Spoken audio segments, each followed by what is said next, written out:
नमस्कार, UT social में आप सभी का स्वागत है।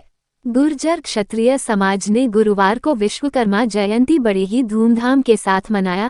इस अवसर पर समाज के अग्रणी दिनेश परमार के कंपाउंड में पूजा अर्चना के बाद समाज के तमाम लोग किलवनी स्थित जलाराम मंदिर से भव्य शोभा यात्रा निकाले, जिसमें भारी संख्या में भगवान विश्वकर्मा का जयकारा लगाते हुए शहर का भ्रमण करने के उपरांत दिनेश परमार के घर पहुंचे, जहां पर सांस्कृतिक कार्यक्रमों का आयोजन हुआ, जिसमें समाज के बच्चों ने अपने अपने हुनर का बखूबी प्रदर्शन किया। वहां पर नाट्य मंचन हुआ एवं सभी ने व्यसन मुक्ति का संकल्प लिया। कार्यक्रम में मुख्य रूप से सिलवासा उप जिलाधिकारी मोहित मिश्रा एवं दाना दमन एवं दीव भाजपा प्रभारी पूर्णेश मोदी बतौर अतिथि उपस्थित रहे, जहां दोनों अतिथियों ने समाज को विकास के मुख्य धारा से जोड़ने पर अपना संबोधन व्यक्त किया। इस अवसर पर तमाम भक्तों ने महाप्रसाद का लाभ उठाया। पूरा कार्यक्रम समाज के अग्रणी एवं प्रमुख जयेश परमार की अध्यक्षता में संपन्न हुआ। इस अवसर पर समाज के उप प्रमुख मनसुख गंगानी, युवा प्रमुख भरत राठौड़ एवं उनकी पूरी टीम कार्यक्रम को सफल बनाने में अपना महत्वपूर्ण योगदान दिया। कार्यक्रम सफल होने के उपरांत समाज की तरफ से सभी आयोजकों एवं सहयोगियों का दिल से आभार व्यक्त किया गया। पेश है समीर गोहिल की रिपोर्ट।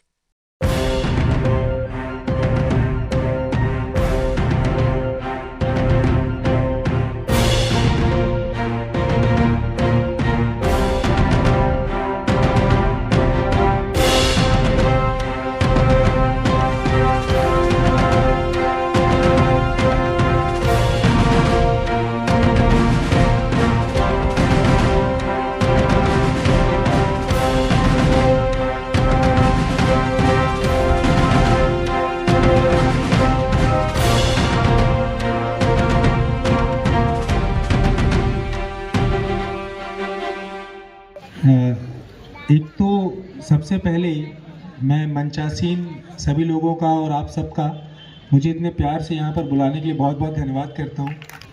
पर मैं 2-3 बातें कहना चाहूँगा।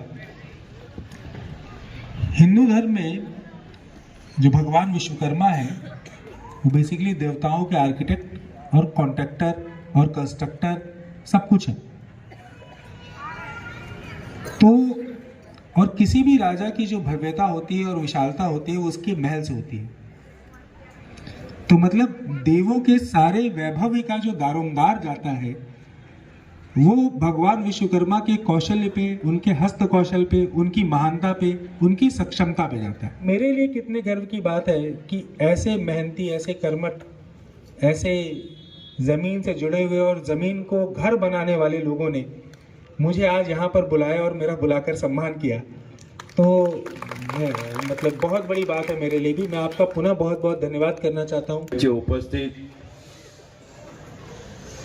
समाजना अग्रणीओ श्री मान्य श्री जयेश भाई परमार, मान्य श्री जादव भाई राठौड़, मान्य श्री दिनेश भाई परमार, मान्य श्री अरविंद भाई वाघेला, मान्य मगन भाई राठौड़, मान्य श्री मनसुख भाई गागाणी, मान्य संजय भाई परमार, अन्य सौ આગેવાનો, સૌથી પહેલા તો આજે ભગવાન વિશ્વકર્માજીને યાદ કરીને, કારણ કે તેમણે પૂરા સંસારમાં નિર્માણનું કાર્ય કર્યું હતું અને આજે એ જ પ્રમાણે આખો સમાજ એ નિર્માણના કામમાં કાર્યરત છે। આધુનિક સમયમાં વિકાસ અને નિર્માણ એ એક સિક્કાની બે બાજુ છે। આદરણીય મોદી સાહેબ જ્યારે ગુજરાતના મુખ્યમંત્રી 2001માં બન્યા ત્યારે એમણે વિકાસની રાજનીતિની શરૂઆત કરી। સુરતની અંદર અમારા અડાજણ રાધેર વિસ્તારમાં ગુર્જર ક્ષત્રિય સમાજના ખૂબ મોટી વસ્તી ધરાવે છે અને અમારે એમને ત્યાં વખતો વખત મળવાનું થાય છે।